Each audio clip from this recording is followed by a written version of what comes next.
Recently جب ایران اور اسرائیل کا کنفلکٹ سٹارٹ ہوا تو کرپٹو مارکیٹ اور باقی سارے مارکیٹ ایک دم سے گرنے لگے اور کافی سارے انویسٹر پینک ہو گئے کہ اب جو ہے نا مارکیٹ نے دوبارہ کریش ہونا ہے، اور اس کریش کی وجہ سے لوگ جو ہے نا پینک سیلنگ میں آ گئے۔ آج آپ کو میں یہ بتاؤں گا کہ یہ جو پینک سیلنگ ہے بیسیکلی یہ ایک بائنگ اپورچونٹی ہے، اور آپ سمجھیں گے کہ یہ کس طرح بائنگ اپورچونٹی ہے۔ میں آپ کو ہسٹوریکل کنٹیکسٹ سے بتاؤں گا کہ جب کوئی اس طرح، کیونکہ یہ فرسٹ ٹائم ایک کنفلکٹ، یہ جیو پولیٹیکل کنفلکٹ ہے، وہ دنیا میں نہیں ہونے جا رہا۔ اس سے پہلے بھی بڑے بڑے کنفلکٹ ہوئے ہیں اور اس نے مارکیٹ نے بہت ڈیفینیٹلی مارکیٹ نے ریئیکٹ کیا ہے، لیکن مارکیٹ واپس ریباؤنڈ کر چکا ہے۔ لیکن جو کرپٹو مارکیٹ ہے وہ تو اس باقی مارکیٹ سے بھی زیادہ تیزی سے ریکور کرتا ہے۔ تو ابھی یہ جو آپ کے ڈراپ آپ کو دیکھ رہے ہیں، تو اس لیے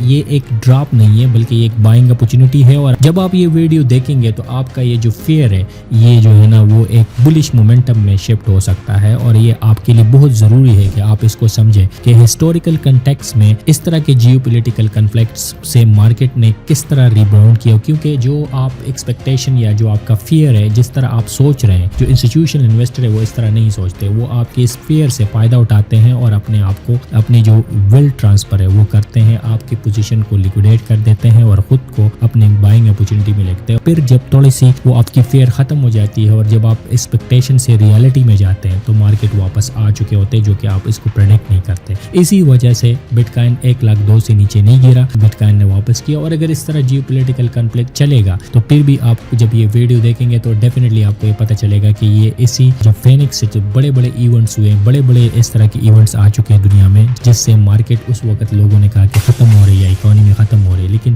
اس کے بعد جو ہے نا وہ ایک وی شیپ ریکوری کر چکی ہے، اور ہم آپ کو دکھائیں گے پورے ہسٹوریکل کنٹیکسٹ میں۔ تو میرا نام سلیم خان ہے اور آپ اس وقت دیکھ رہے ہیں دی بلیک اکونومسٹ۔ تو لیٹس ڈگ ان۔ ورلڈ وار 1 کا آغاز پارل ہاربر سے ہوا، اور 1941 میں جب پارل ہاربر پہ اٹیک ہوا، اس وقت ڈاؤ جونز جو مارکیٹ تھا وہ آلموسٹ ایک ہی دن میں کوئی آلموسٹ 7% گرا، لیکن آپ یہ دیکھ رہے ہیں کہ ود ان ویک جو ہے نا مارکیٹ نہ صرف ریکور کر گیا بلکہ اس پوزیشن کو بھی کراس کر گیا جس سے یہ گرا تھا۔ اب آپ یہ سوچیں کہ اس کے بعد ورلڈ وار 1 سٹارٹ ہوا تھا، لیکن یہ جو پینک سیلنگ ہے یہ آلموسٹ 1 ویک میں ریکور ہوا، اور یہ ورلڈ وار 2 اس کے بعد اس کا آغاز ہوا، لیکن مارکیٹ نے کیا بیہیو کیا کہ جو 2 دن میں گرا تھا وہ آلموسٹ 1 ویک میں اس سے اوپر چلا گیا۔ اس کے بعد جب 1962 میں جب کیوبا کرائسس ہوا، یہ ایک بہت بڑا کرائسس تھا، کیونکہ اس وقت جو united state almost in nuclear war کے برنک پہ تھا رشیا کے ساتھ، اور تمام دنیا ایک ہارڈ پوزیشن پہ تھی۔ تو آپ یہ دیکھ رہے ہیں کہ مارکیٹ آلموسٹ سیم جو ہے نا ایک ہی دن میں واپس آلموسٹ یہ 15-10 کو یہ گرتا ہے، تقریباً کوئی 15% گرتا ہے، اور اس کے بعد وی شیپ ریکوری کر کے یہ واپس آ جاتا ہے۔ تو اس وقت اگر آپ کیوبا کرائسس کو دیکھ لیں تو یہ ایک بہت بڑا ہیوج کرائسس تھا، لیکن مارکیٹ نے دوبارہ ری برانڈ کیا اور وہ سارے جو لاسز تھے اس کو اریز کر کے پھر اپنے اوریجنل پوزیشن اور اس سے بھی آگے ٹریڈ ہو رہا تھا۔ اس کے علاوہ اگر آپ یہ دیکھیں کہ 2008 فائنینشیل کرائسس ہے جس پہ آپ ہر جگہ سنتے ہیں اور ہر جگہ بات ہو رہی ہے، تو آپ یہ دیکھ رہے ہیں کہ آلموسٹ کوئی 6 سے 7 مہینے میں فائنینشیل مارکیٹ کرائسس آئے اور مارکیٹ ڈپ اور بڑے بڑے جائنٹ جو ہے نا وہ مارکیٹ سے نکل گئے، اور آلموسٹ پوری دنیا جو ہے نا ایک کرائسس میں آ گئی۔ لیکن اگر آپ یہ دیکھیں تو گریجولی 2009 سے 2000 almost with in 5 to 6 year وہ فائنینشیل کرائسس بھی اریز ہو گئے، اور جن لوگوں نے فائنینشیل کرائسس میں بائی کیا تھا اس نے سب سے زیادہ لوئسٹ پوائنٹ پہ 750 S&P 500 ہے یہ آیا تھا، اور پھر اس کے بعد 2017 میں یہ 22,500 پہ ٹریڈ ہو رہا تھا۔ اس کا مطلب یہ ہے کہ یہ ایک بائنگ اپورچونٹی تھی، جو جنریشن ویلتھ ہے وہ ٹرانسفر ہوگی، although یہ فائنینشیل کرائسس بہت بڑی ایک کرائسس تھی دنیا کا، اور اس کا بھی آپ دیکھ رہے ہیں کہ مارکیٹ نہ صرف ریکور کر گیا بلکہ مارکیٹ اس سے اوپر ٹریڈ ہو رہا ہے۔ اس کے علاوہ 9/11 کا جو اٹیک ہے جو کہ بہت بڑا ایک واقعہ ہے دنیا کا، اس نے دنیا کی پوری جو ہے نا پولیٹیکل اور پوری ڈائنامکس جو ہے دنیا کے جو ریلیشن شپ ہے اس کے چینج کی، اور پوری دنیا پہ اس کے لانگ لاسٹنگ افیکٹ ہے۔ لیکن آپ یہ دیکھ رہے ہیں کہ 11 سپتمبر کو جب مارکیٹ پہ جو ورلڈ ٹریڈ سینٹر پہ اٹیک ہوا تو آلموسٹ ایک ही वीक में मार्केट अपने लोएस्ट पे आए 960 और आप ये देख रहे हैं कि with in 2 to 3 month market दोबारा वी शेप रिकवरी कर चुका था और इससे मार्केट इस क्राइसिस से भी मार्केट पूरे नीचे नहीं गया बल्कि उससे दोबारा रीबाउंड हो गया। इसके अलावा अगर हम देखें कि 2011 में एक जो यूएस का जो स्टेटस है वो एज ए क्रेडिट डाउनग्रेड किया गया, ये भी एक पैनिक क्रिएट किया, इससे पूरे फाइनेंशियल मार्केट में एक बिल्कुल भूचाल आ गया और इससे भी S&P 500 ऑलमोस्ट 33% गिरा विद इन वीक। और फिर आप ये देख रहे हैं कि almost with in 2 to 3 month market न सिर्फ रिकवर कर गया बल्कि उससे ऊपर भी ट्रेड हो रहा था। ये भी एक बहुत बड़ी एक न्यूज़ थी फाइनेंशियल मार्केट में। और फिर रिसेंटली हमने कोविड-19 में देखा, कोविड-19 में सबसे ज़्यादा मार्केट जो है ना ऑलमोस्ट S&P 500 जो है ना वो फिर 3400 पे ये इंडेक्स ट्रेड हो रहा था और ऑलमोस्ट 50% ये मार्केट गिरा। और फिर ऑलमोस्ट ये देख रहे हैं कि कोविड-19 का जो इम्पैक्ट था वो 3 मंथ के दौरान ख़त्म हुआ और मार्केट वापस जो है ना अगस्त 2008 में उस पोजीशन पे ट्रेड हो रहा था जहां से ये गिरा था। तो आपने ये अभी रिसेंटली फील किया होगा कि पूरी मार्केट पूरे हर जगह कोविड-19 की वजह लेकिन मार्केट दोबारा रिकवर कर चुका है। इसके अलावा 1987 में एक जिसे ब्लैक मंडे भी कहते हैं, इसमें जो डो जॉन था वो ऑलमोस्ट 2800 से 1800 पे गिरा, फिर ये ऑलमोस्ट ये 30 to 35% गिरा। लेकिन आप ये देख रहे हैं कि इस क्राइसिस से भी मार्केट निकल आया और विद इन 2 ईयर मार्केट ने जो है ना उस ऑल टाइम जहां से ये गिरा था उसको भी क्रॉस किया और फिर ये ऑलमोस्ट 3200 पे ट्रेड हो रहा था। ये सारे बातें बताने का मकसद क्या है कि आप ये बहुत बड़े बड़े मैक्रो इकोनॉमिक शॉक्स थे जिससे मार्केट ने अब न सिर्फ ऑब्जर्व किया बल्कि इसके बाद उसने वी शेप रिकवरी की। तो ये सारे एक बाइंग अपॉर्चुनिटीज है। इसी तरह 2011-2012 में यूरो क्राइसिस आए, मतलब इसमें ग्रीस, इटली और बहुत सारे इकोनॉमी जो है ना वो डिफॉल्ट पे चले गए और इससे भी यूरोप में एक बूंदचाल आ गया इकोनॉमिक फाइनेंशियल सिस्टम में और फिर इसके बाद जो यूएस फाइनेंशियल सिस्टम है उसको भी इम्पैक्ट पड़ा। लेकिन इसके बाद आप ये देख रहे हैं कि जो S&P 500 है उस वक्त ट्रेड हो रहा था जब ये क्राइसिस आ रहे थे कि वो 1350 पे ट्रेड हो रहा था और विद इन मंथ ये ऑलमोस्ट 50% के करीब गिरा। और इसके बाद आप ये देख रहे हैं कि 4 मंथ में इस मार्केट ने न सिर्फ रिकवरी की बल्कि वी शेप रिकवर की और उससे ऊपर ट्रेड हो रहा है। इसी तरह अब रिसेंटली जो अब रशिया और यूक्रेन के जो क्राइसिस थे फरवरी और मार्च में, तो आप ये देख रहे हैं कि फिर S&P 500 ऑलमोस्ट 4500 एबव से ट्रेड हो रहा था और 3 to 4 मंथ में क्योंकि एक क्राइसिस चल रहे थे और इससे पूरी दुनिया की सप्लाई चेन भी डिसरप्ट हुई और ये कोविड-19 के बाद सबसे बड़ा एक इवेंट था। लेकिन इसके बाद आप ये देख रहे हैं कि इसके बाद भी ये जो मार्केट है ये ऑलमोस्ट वी शेप रिकवरी करके वापस आ गया और इससे ऊपर ट्रेड हो रहा है। तो इसका मतलब है कि हर जो क्राइसिस आ रहा है वो एक बाइंग अपॉर्चुनिटी है और जो इंस्टीट्यूशन इन्वेस्टर है वो इससे फायदा उठाते हैं। आप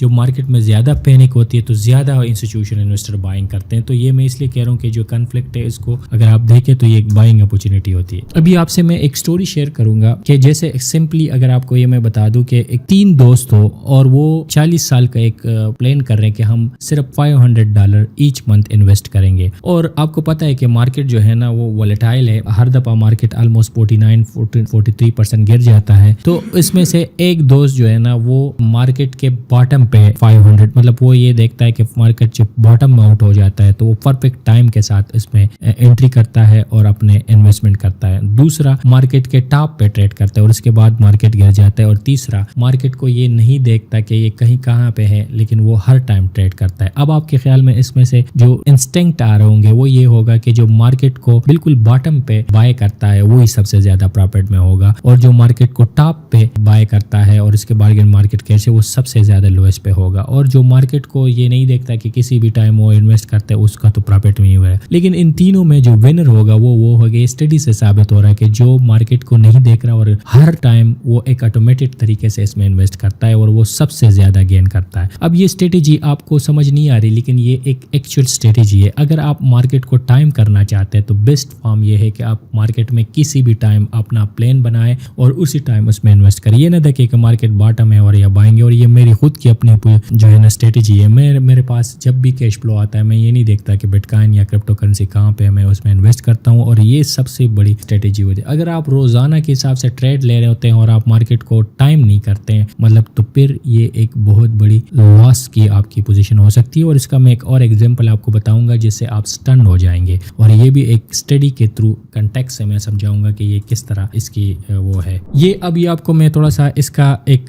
ग्लिम्स दे रहा हूँ कि अगर आपके पास $10,000 हो और आप S&P 500 में 2005 से 2024 में इन्वेस्ट कर बैठे हो, तो अगर आपने ये 2005 में इन्वेस्ट किया और 2024 में आपने नहीं देखा कि मार्केट नीचे जा रहा है या ऊपर जा रहा है, तो आपका ये जो $10,000 होंगे ये $71,000 के अभी 2024 के एंड, दिसंबर 2024 के एंड में आपके $10,000 जो 2005 में आपने इन्वेस्ट किए वो 71,750 के होंगे, और ये 10% रिटर्न है इन टोटल पीरियड में। लेकिन अगर दूसरा बंदा या आपने इस मार्केट में 2005 में $10,000 इन्वेस्ट किए और आपने सिर्फ और सिर्फ 10-20 डेज में ट्रेड नहीं किया मतलब, और उसमें से भी 7 worst market worst case scenario होंगे, तो आपकी जो गेन है ये 50% गिर जाता है। इसका मतलब क्या है कि अगर एक बंदा है उसने 2005 से 24 तक इन्वेस्ट किया, दिसंबर 24 तक, और मार्केट को देखा नहीं और 24 में वो अपने 10,000 को देखा गया, तो इसकी वर्थ होगी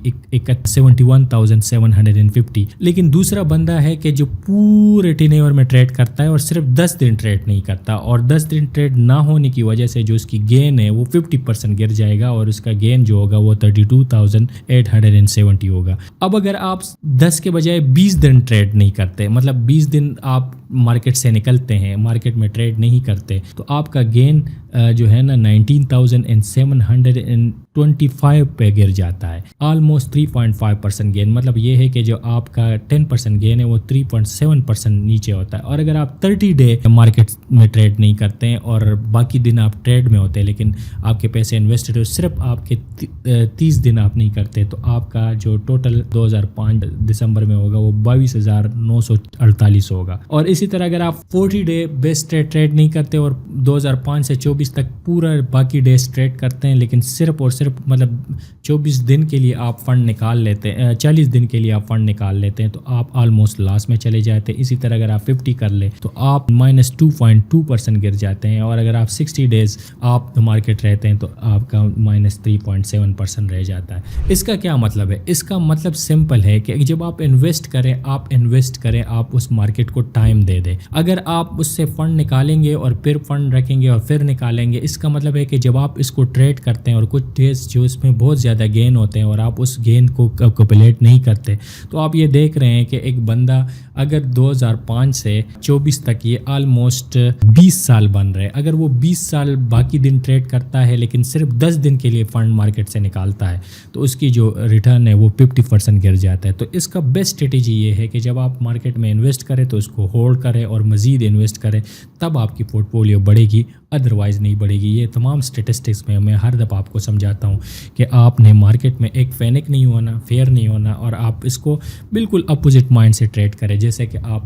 बाकी मतलब आपके जो दिमाग है वो कुछ, अब मैं अगर मतलब लेट्स सपोज 10 दिन कुछ भी नहीं है, लेकिन 10 दिन बहुत बड़ा असर रखती है, तो अगर आप मार्केट में इन रहेंगे तो मार्केट आपको रिटर्न देगा। अगर आपको ये वीडियो अच्छी लगी है तो डेफिनेटली चैनल को सब्सक्राइब करें और बेल के आइकन को ज़रूर क्लिक करें ताकि आप इस तरह वीडियो मिस ना करें। Thank you so much for watching.